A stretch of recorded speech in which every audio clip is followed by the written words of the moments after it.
မင်္ဂလာပါနော်ကျွန်တော်ဒီနွေနွေခင်းမင်္ဂလာပါနော်ခွန်နောင်လေးမင်္ဂလာပါကိုနေထုံးမင်္ဂလာပါနော်ယူလွင်ဟုတ်ကဲ့ပါနော်ကျွန်တော်နှစ်ကစီးလေးတဲ့မှာနော်နှစ်ကစီးမူလေးနှစ်ခုသုံးခုလောက်ပြမယ်ပေါ့ဦးအောင်မြင့်ဟုတ်ကဲ့ပါမင်္ဂလာပါနော်ဒါကံပြီးတော့လေရပါဗျာကြိုက်တော့လေထိုးကြပါနော်မကြိုက်တော့လေမထိုးနဲ့ပေါ့တို့ဗရိတ်၄ချက်ဇောင်းထိုးတာကျွန်တော်၃ကပ်ပဲရှိရနော်သူကဆိုမင်္ဂလာပါတန်းဝင်းမင်္ဂလာပါနော်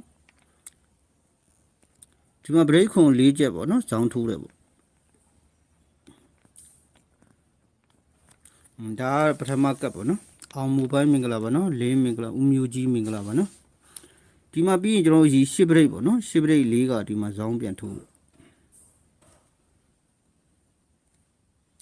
ဒီကောင်တော့မွေးသီးပေါ့နော်မွေးသီးကျွန်တော်ဒီပွဲမှာတော့အကောင်းဆုံးဖမ်းထားတာပေါ့နော်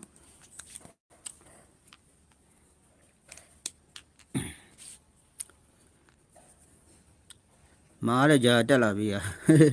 ဒီမှာခွန်ပရိတ်နော်ခွန်ပရိတ်၄ချက်ဇောင်းထိုးတာဦးသိန်းဟန်ဟုတ်ကဲ့ပါပြည့်စုံနေပြပါလိမ့်နော်ခင်မောင်တင်မင်္ဂလာပါနော်အော်ပူA18မင်္ဂလာပါနော်တီအိုရီမင်္ဂလာပါ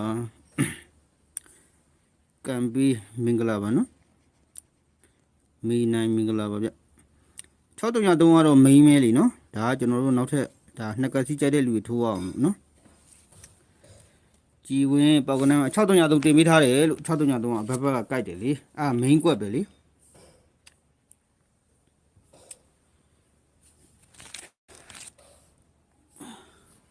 ခုဒီကောင်လဲကြိုက်ရင်3ပေါ့နော်ဒီကောင်လဲကြိုက်ရင်3ပေါ့ဒါကြီးကောင်းတဲ့ထဲတော့